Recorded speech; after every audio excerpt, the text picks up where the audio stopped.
اللہم صلی علی سیدنا محمد وعلی آل سیدنا محمد وبارک وسلم۔ اعوذ باللہ من الشیطان الرجیم، بسم اللہ الرحمن الرحیم۔ میں محمد سلیم اختر قریشی، سجادہ نشین دربار عالیہ حضرت سلطان ایوب کا تعالی آپ سے مخاطب ہوں۔ ہمارا آج کا موضوع احادیث کریمہ کی روشنی میں غسل کا طریقہ کار بیان کرنا ہے۔ غسل کے فرائض میں 3 چیزیں ہیں: منہ بھر کر کلی کرنا، ناک میں پانی ڈالنا اور سارے بدن کا دھونا۔ غسل کی سنتیں بیان کرتے ہیں۔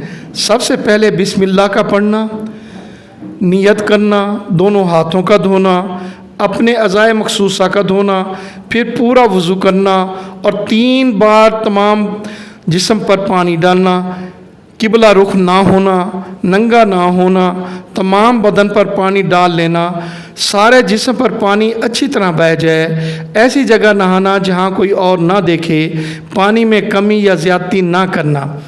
نبی مکرم صلی اللہ علیہ وسلم جب غسل فرماتے تو آپ پہلے اپنے دونوں ہاتھ دھوتے، پھر اسی طرح وضو کرتے جیسا نماز کے لیے آپ صلی اللہ علیہ وسلم وضو کیا کرتے تھے۔ پھر پانی میں اپنی انگلیاں داخل فرماتے اور ان سے بالوں کی جڑوں کا خلال کرتے، پھر اپنے ہاتھوں سے 3 چلو سر پر ڈالتے، پھر تمام بدن پر پانی بہا لیتے۔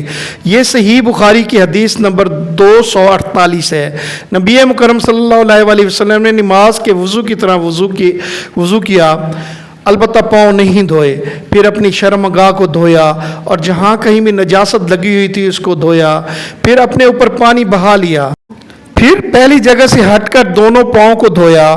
آپ کا یہ غسل جنابت اسی طرح ہوا کرتا تھا۔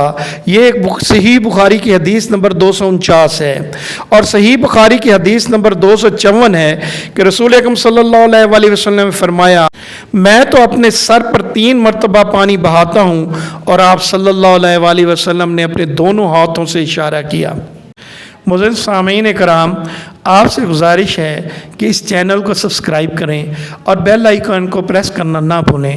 آپ لائک اور شیئر کریں۔ آپ کے شیئر کرنے سے جتنے لوگوں کے پاس یہ حدیث کریمہ پہنچیں گی تو آپ کو بھی برابر کا ثواب ہوگا۔ السلام علیکم ورحمۃ اللہ وبرکاتہ۔